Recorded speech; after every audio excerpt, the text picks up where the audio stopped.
Three.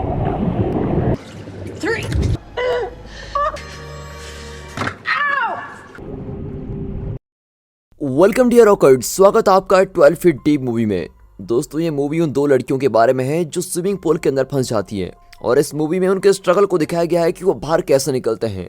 तो movie की शुरुआत में हम एक आदमी को देखते हैं जिसका नाम मैक ग्रैडी है और वो कैटा पब्लिक पूल का मैनेजर है और वो सारी दीवारों पर साइन लगा रहा है कि पूल वीकेंड पर बंद रहेगा। इस दौरान एक लड़की आती है जिसका नाम ब्री है। वो पूल में स्विमिंग कर रही होती है। ब्री ने एक डायमंड रिंग पहनी हुई है जो वो पूल में आते वक्त बाहर रख देती है और पार्किंग लॉट में ब्री की बहन जोना बाहर गाड़ी में वेट कर रही होती है। जोना समझ नहीं पाती कि उसको अंदर जाना चाहिए कि नहीं और फिर थोड़ी देर सोचने के बाद जोना अपना फोन कार में छोड़कर बिल्डिंग के अंदर चली जाती है और अपनी बहन को स्विमिंग सूट चेंज करने के लिए कहती है। ब्री जोना को देखकर काफी खुश होती है क्योंकि वो उससे काफी दिनों के बाद मिल रही होती है, क्योंकि जोना 3 महीनों से रिहैब में थी और अब वो थोड़ा बहुत ठीक हो चुकी है। फिर थोड़ी देर बाद जोना ब्री के साथ पूल में चली जाती है और आगे हम देखते हैं कि जेनेटर क्लारा लॉस्ट और फाउंड एरिया से पैसे चुरा रही है और मैक ग्रैडी क्लारा को ये सब देख भी लेता है और मैक ग्रैडी उससे कहता है कि मुझे जानकर बहुत ही अफसोस है कि तुम यहाँ पर चोरी कर रहे हो, क्योंकि बाहर तो मैं तुम्हारे बारे में लोगों को अच्छी अच्छी बातें बताता हूँ और तुम यहाँ ऐसी हरकतें कर रही हो। और फिर क्लारा को जॉब से निकालने से पहले मैक ग्रैडी क्लारा से कहता है कि तुम्हें आज की शिफ्ट पूरी करके जाना होगा। अब दोनों बहनें एक दूसरे के साथ काफी अच्छी शाम गुजार रही होती हैं और वैसे मैक ग्रैडी आता है और उनको जाने के लिए कहता है। तभी जॉन बोर्ड की तरफ इशारा करती है और कहती है कि ये तो 7 बजे तक खुला रहेगा, अभी क्यों भेज रहे हो। जिस पर मैक ग्रैडी कहता है कि वीकेंड हॉलीडेज की वजह से वो आज जल्दी बंद कर रहा है और साथ ही साथ ये भी कहता है कि कुछ लोगों को पढ़ना भी नहीं आता और वो जोना पर तंज कस रहा होता है, जिससे जोना थोड़ा गुस्सा हो जाती है। फिर दोनों लड़कियां पूल से बाहर आती हैं और खुद को सुखाने लगती हैं और ब्री सोचती है कि वो जोना को अपनी डायमंड रिंग दिखाएगी, लेकिन ब्री को बैग में रिंग मिलती नहीं। अब उसके बाद जोना पूल में चेक करती है तो देखती है कि रिंग नीचे ग्रिल में फंस गई है, इसलिए ब्री दोबारा पूल में जंप करती है और रिंग को निकालने की कोशिश करती है, लेकिन बहुत कोशिश के बाद भी ब्री उसको निकाल नहीं पाती। अब ये देखकर जोना भी पूल में कूद जाती है और जब दोनों बहनें पूल में होती हैं तो सारे लोग वहां से चले जाते हैं और मैक ग्रैडी ये देखकर सोचता है कि सारे लोग तो बिल्डिंग से बाहर चले गए हैं तो मैं पुल को बंद कर देता हूँ, इसलिए वो पुल को बंद करना शुरू कर देता है और रिंग को निकालते वक्त जोना के बाल ग्रिल में फंस जाते हैं और वो दोनों उसको निकालने में वहां पर बिजी हो जाते हैं। जॉन और ब्री को पता ही नहीं चलता कि पूल फाइबर ग्लास से बंद हो रहा है और अब काफी देर हो चुकी है और वो दोनों पूल में ही फंस जाती हैं। अब ये देखकर ब्री और जोना बहुत ही घबरा जाती हैं कि अब यहाँ से बाहर कैसे निकले और वो ग्लास को जोर जोर से मारने लगती है और मदद के लिए जोर से चिल्लाती हैं, लेकिन तब तक तो मैक ग्रैडी बिल्डिंग से बाहर चला जाता है। अब जोना को लगता है कि ये सब मैक ग्रैडी ने जानबूझकर किया है। फिर थोड़ी देर चिल्लाने चीखने के बाद दोनों बहनें कवर को हटाने की कोशिश करती हैं, लेकिन ये हो नहीं पाता। उसके बाद ब्री पूल के सारे नेट और किनारे चेक करती है ताकि उसको कवर का कोई कमजोर हिस्सा मिल सके और थोड़ी देर बाद इधर उधर देखने के बाद जोना को स्विमिंग सूट का पेयर मिलता है और फाइबर ग्लास में एक होल दिखाई देता है। फिर ब्री उसके प्लास्टिक कवर को बाहर निकालने की कोशिश करती है और बार बार कोशिश करने के बाद ब्री प्लास्टिक कवर निकालने में कामयाब हो जाती है और कवर से होल को देखने की कोशिश करती है और ये देखकर जोना ब्री का बहुत ही मजाक उड़ाती है और सबसे ज्यादा मजाक तब बनाती है जब ब्री ये बताती है कि उसकी एंगेजमेंट उसके बॉयफ्रेंड डेविड के साथ हो गई है और साथ ही साथ उसको मजाक में मिस परफेक्ट भी कहती है। अब जोना ब्री को कहती है कि उसने रिहैब में बहुत ही कठिन वक्त गुजारा है और सबसे बुरा उसको तब लगा जब वो घर आई और उसको वहां पर उसकी बहन नहीं मिली और फिर ब्री उससे माफी मांगती है और कहती है कि हाँ, मैं उस वक्त घर पर नहीं थी क्योंकि मेरी भी अपनी पर्सनल लाइफ है। और ब्री को न जाने क्यों लगता है कि उसकी बहन ने उसकी रिंग पानी में फेंकी थी। फिर ब्री गुस्से में दोबारा पूल के अंदर चली जाती है और रिंग को निकालने की कोशिश करती है और जब ब्री उसको निकालने में कामयाब हो जाती है और तब देखती है कि जोना वहां पर उस प्लास्टिक के टुकड़े से उस छेद को चौड़ा कर रही है, लेकिन तभी उसके हाथ पर कट लग जाता है। अब वो उसको बताती है कि नीचे ग्रिल से फाइबर ग्लास टूट सकता है, लेकिन ब्री का बस का उस ग्रिल को निकालना नहीं है, इसलिए ब्री जोना को हेल्प के लिए बुलाती है। अब जोना इसको करने से मना कर देती है क्योंकि उसको लगता है ये फालतू का काम है। अब अचानक से उनको फोन बजने की आवाज आती है। वो फोन ब्री का होता है जिस पर डेविड की कॉल आ रही होती है, जिससे ब्री को एक नई उम्मीद मिलती है कि काश डेविड उनको ढूंढ ले, लेकिन जोना इन सब बातों को नेगेटिव लेती है। अब इसके बाद ब्री फिर से पूल के नीचे जाती है और ग्रिल को निकालने की कोशिश करती है, लेकिन कुछ नहीं होता। अब देखते देखते रात हो जाती है। जोना कोई नाजुक कड़ी ढूंढ रही होती है और ब्री दीवार के साथ खड़ी रहती है। अब डेविड की कॉल को लेकर बहस करने के बाद जोना देखती है कि ब्री की तबीयत खराब रही है और जोना के पूछने पर ब्री उसको बताती है कि पिछले 3 साल से उसको डायबिटीज की बीमारी है और ब्री साथ ही साथ उसको बताती है कि अगर उसने इसकी दवा नहीं ली तो वो डायबिटीज कोमा में चली जाएगी। अब इसी दौरान क्लारा अपनी शिफ्ट खत्म करने के लिए बिल्डिंग में वापस आती है और ब्री और जोना कवर के होल में देखना शुरू करते हैं। तभी जोना देखती है कि ब्री के हाथ में जलने का निशान है। पहले तो वो उस निशान के बारे में बात नहीं करती है, लेकिन जब जोना कहती है कि उसके रिहैब के काउंसलर ने उसको बताया था कि आपको सारी असलियत के बारे में पता होना चाहिए अब हुआ ये था कि जिस दिन उसके पापा की मौत हुई थी तब से उसे कुछ भी याद नहीं रहा, बस थोड़ा कुछ अपनी माँ के बारे में पता था। फिर ब्री उसे बताती है कि कई सालों से वो अपने पापा को मॉन्स्टर ही मानती थी। ब्री बताती है कि उस रात वो काफी शराब पीकर आए थे और सिगरेट पीते वक्त सिगरेट उनके तकिए पर गिर गई थी, जिसकी वजह से आग लग गई, लेकिन उनको पता ही नहीं चला क्योंकि उन्होंने काफी पी रखी थी।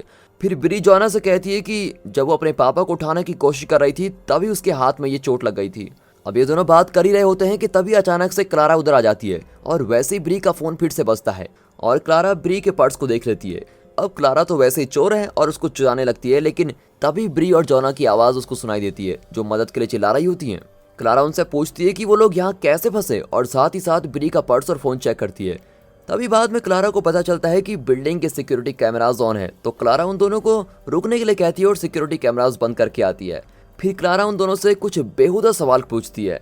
क्लारा ब्री से उसके फोन के पासवर्ड मांगती है और ब्री क्लारा को पासवर्ड दे भी देती है और ब्री को लगता है कि क्लारा उनकी हेल्प करेगी और पुलिस को कॉल करेगी, लेकिन क्लारा उल्टा उनकी हेल्प करने की जगह ब्री की फोटोज का मजाक बनाती है और डेविड के मैसेज पढ़ रही होती है। अब ये सब देखकर जोना क्लारा की काफी बेइज्जती करती है, जिस पर क्लारा कहती है उसको काफी बिल्स चुकाने हैं जिसके लिए उसको नौकरी नहीं मिल रही है, लेकिन अब उसके पास एक ऑप्शन है। तो क्लारा कहती है कि अगर तुम मुझे अपने एटीएम का पिन नंबर दे दो तो मैं तुमको बाहर निकाल दूंगी। पहले तो ब्री और जोना पासवर्ड देने के लिए नहीं मानती, लेकिन फिर क्लारा वहां पर जितने भी हीटर्स होते हैं उनको बंद कर देती है, जिसके कारण उनको पूरी रात ठंडे पानी में गुजारनी पड़ेगी। अब ब्री के पास उसको अपना पिन नंबर देने के सिवा कोई चारा नहीं मिलता, इसलिए ब्री वही करती है जो क्लारा उससे कहती है।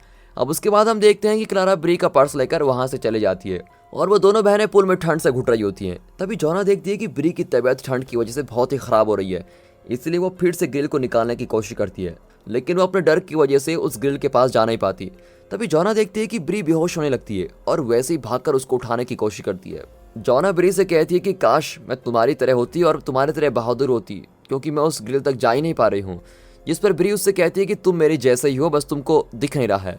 उसके बाद जोना फिर से उस होल को देखती है, जिसको देखकर ब्री को लगता है कि इससे सिर्फ एनर्जी वेस्ट होगी।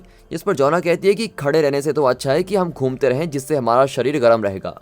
ब्री जोना से उसके सुसाइड के बारे में पूछती है, जिस पर जोना कहती है कि उसको लगता था कि उसके अंदर एक राक्षस है जो उसको खा रहा है। जोना के पापा उसके साथ अच्छा बिहेव नहीं करता था और जोना के कानों में उसके पापा की आवाज हमेशा ही गूंजती रहती है। ये उसको अपना दुखड़ा सुना ही रही होती है कि तभी अचानक से कोई इनको देख लेता है और वो कोई और नहीं क्लारा होती है, जो ब्री और जोना से शिकायत करती है कि उनके बैंक अकाउंट में तो सिर्फ 80 बक्स हैं। वो दोनों बहनें क्लारा से मदद की भीख मांगती है, लेकिन क्लारा उन पर गुस्सा हो जाती है और कहती है कि उसकी भी अपनी कई प्रॉब्लम्स हैं। ये कहने के बाद क्लारा उनको मरने के लिए छोड़ देती है और वहां से चली जाती है। क्लारा के जाने के बाद जोना प्लास्टिक के टुकड़े को दीवार से जोर से रगड़ती है ताकि वो शार्प हो जाए और जिससे वो फाइबर आसानी से कट सके। फिर जोना रोने का नाटक करती है और माफी मांगते हुए कहती है कि उसे कुछ कन्फेस करना है। जोना काफी धीरे और सॉफ्ट आवाज में कुछ बोलती है और जैसे ही क्लारा अपना कान उस होल के नजदीक लेकर आती है तो जोना क्लारा के कान पर उस शार्प किए गए प्लास्टिक से हमला कर देती है और कान से खून बहने लगता है। तभी क्लारा जल्दी से बाथरूम में जाती है और अपना कान चेक करती है और गुस्से में क्लारा कंट्रोल रूम में जाती है और पूल क्लीनिंग सिस्टम को ऑन कर देती है, जिसकी वजह से उन दोनों बहनों को क्लोरीन की वजह से सफोकेशन होने लगती है। वो दोनों अपने हाथों से जेट्स को ब्लॉक कर लेती हैं और उन स्विमिंग सूट का इस्तेमाल करती हैं और खुद को स्ट्रॉन्ग साबित करती हैं।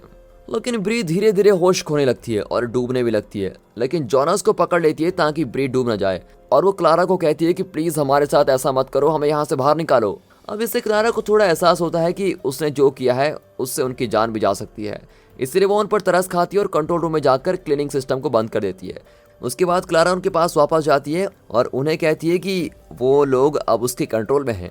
फिर क्लारा उनकी आज़ादी के बदले ब्री की डायमंड रिंग मांगती है, लेकिन जोना ब्री को रिंग देने के लिए मना कर देती है, लेकिन ब्री के पास कोई और ऑप्शन तो होता नहीं, इसलिए वो रिंग देने के लिए तैयार हो जाती है। अब आगे हम देखते हैं कि क्लारा रिंग को लेकर वहां से चली जाती है, जबकि उसने उनको बाहर निकालने का प्रॉमिस किया था। अब ब्री कुछ टाइम अकेला स्पेंड करना चाहती है, इसलिए वो पूल के अपोजिट साइड में चली जाती है और वहां पर उसको नींद आ जाती है। ब्री को सपना आता है कि डेविड 4 फायरमैन के साथ उसको बचाने आ रहा है और जोना अभी अभी डूब रही होती है। और फिर जब ब्री आँख खोलती है तो वो देखती है कि जोना उस प्लास्टिक से अपने गले को काटने वाली है। तभी ब्री जोना को समझाती है और उसको बचा लेती है और कहती है कि वो हमेशा उसके साथ देगी। फिर जोना ब्री को गले लगा लेती है और इसी दौरान क्लारा रिंग को घूर रही होती है और डेविड के मैसेज पढ़ रही होती है। क्लारा अपने दिमाग में कुछ सोचती है। फिर क्लारा पूल में वापस जाती है और ब्री जोना को उसकी लीड फॉलो करने को कहती है। फिर दोनों बहनें क्लारा को कहती हैं कि उन्हें पता है कि तुम एक बहुत ही अच्छी लड़की हो, तुम्हें सबकी हेल्प करनी चाहिए। और अब क्लारा को उनके लिए और भी बुरा लगता है और वो उसकी मदद करने के लिए तैयार हो जाती है। लेकिन जैसे ही क्लारा कंट्रोल रूम में जाती है तो देखती है कि कोड तो काम ही नहीं कर रहा है और क्लारा जल्दी से जाकर उनको बता देती है कि ये कोड काम नहीं कर रहा है। ब्री क्लारा को पुलिस को कॉल करने को कहती है, लेकिन क्लारा फिर से जेल जाने से डर जाती है क्योंकि पहले भी क्लारा जेल जा चुकी है और उसको काफी टॉर्चर किया गया था। इसीलिए क्लारा ब्री का पर्स बेंच पर रखकर बिल्डिंग छोड़कर चली जाती है। अब आगे हम देखते हैं कि कुछ और घंटे बीत जाते हैं और ब्री काफी कमजोर पड़ चुकी है। जब जॉना ब्री को देखने आती है तो ब्री उससे कुछ कहना चाहती है। ब्री कहती है कि उसने देखा था जब उसके पापा जॉना के रूम में जाते थे तो वो क्या क्या करते थे और इसलिए ब्री ने उनको मारना चाहा। जिस रात उसके पापा के रूम में आग लगी थी उसने उनको हटाने की कोशिश नहीं की बल्कि उनको जलाने के लिए छोड़ दिया। अब उसके बाद जॉना ब्री को पूल के साइड में रेस्ट करने के लिए छोड़ देती है और खुद पूल के नीचे जाकर ग्रिल को निकालने की कोशिश करती है। पहले 2 बार में तो जॉना ग्रिल को निकाल नहीं पाती। उसके बाद स्विमिंग सूट को ग्रिल में बंद करके उसको खींचने की कोशिश करती है। अब जॉना और जोर लगाकर उसको खींचती है और फाइनली वो ग्रिल को निकाल लेती है।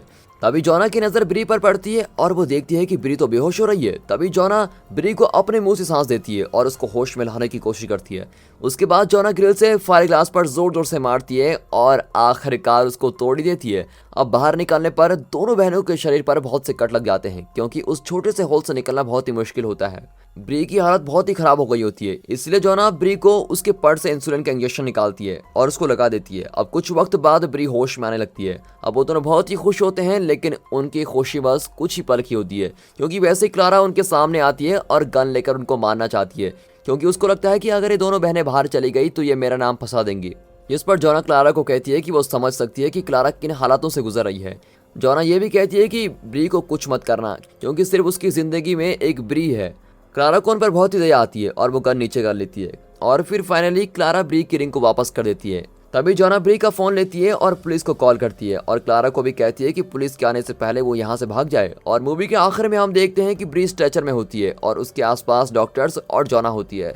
जॉना ब्री को उसकी रिंग देती है और फिर आखिर में वो दोनों एक दूसरे के गले लगते हैं। और दोस्तों यहाँ पर ये मूवी खत्म होती है। तो दोस्तों आपको ये मूवी कैसे लगी हमें कमेंट करके जरूर बताइएगा और अगर वीडियो अच्छी लगी हो तो वीडियो को एक लाइक और चैनल को सब्सक्राइब अभी कर दें। And finally thanks for watching.